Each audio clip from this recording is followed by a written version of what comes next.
శ్రీమాత్రే నమః. అప్పుల బాధల్ని తీర్చే దేవాలయం. దీపం వెలిగిస్తే చాలు రుణ బాధల్ని తొలగించే ఆపద్బాంధవుడు. దాదాపు ప్రతి మనిషికి వారి వారి స్థాయిలకు తగిన అప్పులుంటాయి. పెద్ద పెద్ద పారిశ్రామికవేత్తలకు కూడా వారికి తగినట్లుగా అప్పులుంటాయి.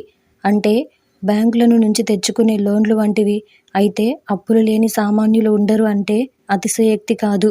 అప్పుల బాధలతో అల్లాడిపోయేవారు ఈ రుణ బాధల నుంచి ఎప్పుడు గట్టెక్కుతామురా దేవుడా అనుకుంటూ కనిపించని దేవుడిని వేడుకుంటారు. అప్పులు తీర్చుకోవడానికి నానా పాట్లు పడుతుంటారు.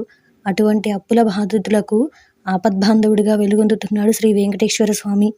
సాక్షాత్తు లక్ష్మీదేవే భారీగా ఉన్న వెంకటేశ్వర స్వామి సైతం కుబేరుడికి అప్పులున్నాడని, వడ్డీలు కడుతుంటాడని, అందుకే ఆయన్ని వడ్డీ కాసుల వాడు అని కూడా పిలుస్తారు.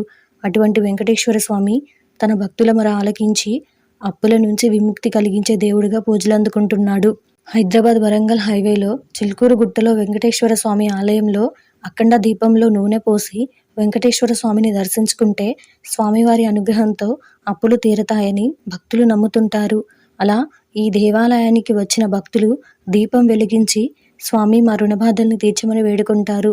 అలా అక్కడికి వచ్చిన భక్తులు తమ రుణాలు తీరిపోతాయని చెబుతుంటారు. ఈ దేవాలయంలో ప్రతి శుక్రవారం స్వామివారికి అభిషేకం చేస్తారు. ఈ అభిషేకం కార్యక్రమంలో పాల్గొంటే వారికి మానసిక ప్రశాంతత కలుగుతుందని, అలాగే శనివారం నాడు స్వామివారికి నిర్వహించే ప్రత్యేక పూజా కార్యక్రమాల్లో పాల్గొని స్వామివారిని కన్నులారా వీక్షిస్తే సకల బాధలు తొలగిపోతాయని భక్తుల నమ్మకం. అలా భక్తులు ఈ దేవాలయానికి వచ్చి దీపం వెలిగించి మొక్కుకుంటారు. తమ రుణాలు తీరిపోతే తిరిగి వచ్చి మొక్కులు చెల్లించుకుంటారు. ఈ వీడియో కనుక మీకు నచ్చినట్టయితే లైక్ చేయండి, షేర్ చేయండి.